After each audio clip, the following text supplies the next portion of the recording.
Hello, and welcome to Inside the Actors Studio. I'm James Lipton. Today we are honored to be in the presence of who I'm willing to call the greatest man who ever lived. Oh, I wouldn't say I'm that great. A nickname some know him as is Le Bard d'Avon, the Bard of Avon. I'll introduce him to you all simply as William Shakespeare. 'Tis mine pleasure to have presence hither. I am honoured to be at Pace University. 'Tis a very fine location. Of course, I had nae such thing when I was a bachelor in Avon. Let's talk about your past.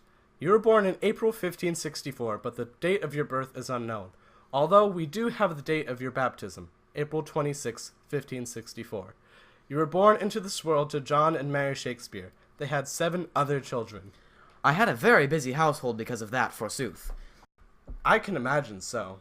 You later married Anne Hathaway in 1852 and had 3 children.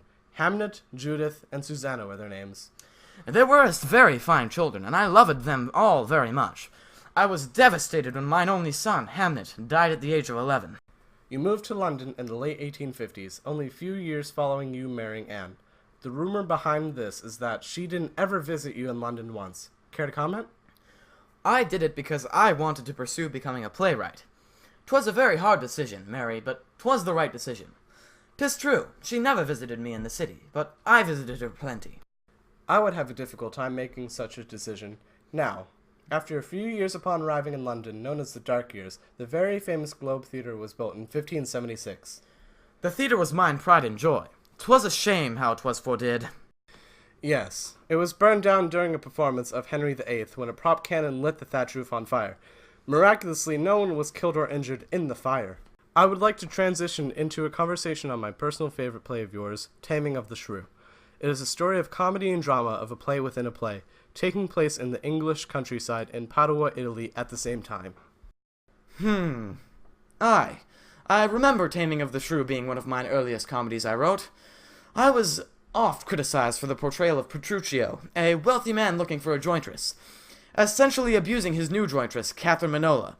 He doth do this because he tries to tame her from being aggressive to being a loving and obedient jointress. It is very well known that at the end of the play, happening within the play, it appears that Petruchio has possibly either trained Catherine to be obedient to him, or to pretend to be obedient to Petruchio. The debate on whether or not you made it appear as if she pretended is still lasting to this day. I will never betoken what I was thinking behind this, so to keep me relevant for as long as possible. I wouldn't be able to imagine a world where Shakespeare isn't relevant anymore. It is very apparent that your works are very well known to this day, with Kiss Me Kate by Cole Porter being one example of the themes of Taming of the Shrew being used in the adaptation. Another would be the modern film 10 Things I Hate About You. William, it has been my pleasure to have interviewed you. You will be forever known to everyone, whether or not they enjoy the theater. 'Twas mine pleasure, James. 'Twas a marvelous experience to be interviewed by an equally important person of the theater.